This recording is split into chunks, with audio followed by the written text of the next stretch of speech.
धनंजय मुंडे यांच्या राजीनाम्याची मागणी जोरदारपणे लावून धरली जाते। पाहुयात त्या संदर्भातल्या टॉप 9 बातम्या।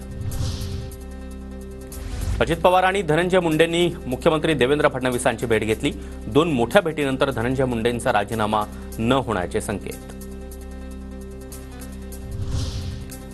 बीड जिल्हा प्रकरणामध्ये जर कुणाचा संबंध नसेल तर कारवाईचा प्रश्नच नाही। धनंजय मुंडे दोषी असतील तरच राजीनामा घेण्याची अजित पवारांची भूमिका।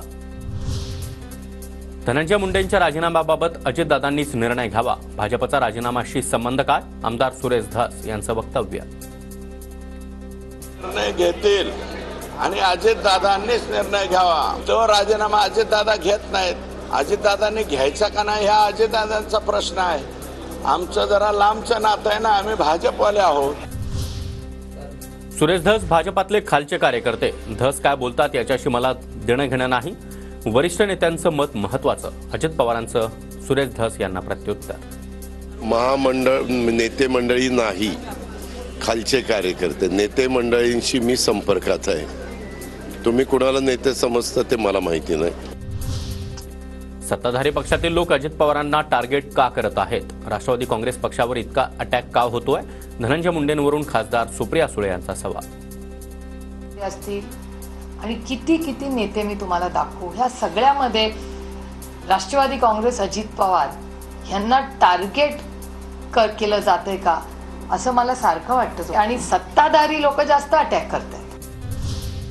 बीड प्रकरणामध्ये सरकारच्या आशीर्वादाशिवाय सुरेश धस तांडव करू शकत नाहीत। तर वाल्मिक कराड राजकारणामध्ये आल्यावर भाजपच्या गटात दिसतील, संजय राऊतांचा दावा। बीडमधल्या दहशतवादाविरुद्ध धसांचं तांडव सुरू आहे, तांडव। आणि त्या तांडवाला शासकीय आशीर्वाद असल्याशिवाय तांडव होऊ शकत नाही। पोलीस वाल्मिक कराड पुढे झुकतायत। यापूर्वी एक एसपी देखील वाल्मिक कराडचे आशीर्वाद घेताना पाहिल्यात। इथे तुमचा बॉस बसलाय, ही गुंडगिरीची भाषा नको आहे। यासाठी सर्वांचा बॉस धनंजय मुंडे यांचा राजीनामा घेतलाच पाहिजे।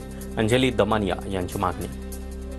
एसपी होते ज्यांनी अगदी पायाला नमस्कार करून यांच्याकडनं आशीर्वाद घेतले होते वाल्मिक कराडकरनं। त्यांचे बॉस जे आहेत ते धनंजय मुंडे आहेत। म्हणूनच मला वाटतं हे सगळं तोडून पाडण्यासाठी धनंजय मुंडेचा राजीनामा घ्यायलाच हवा।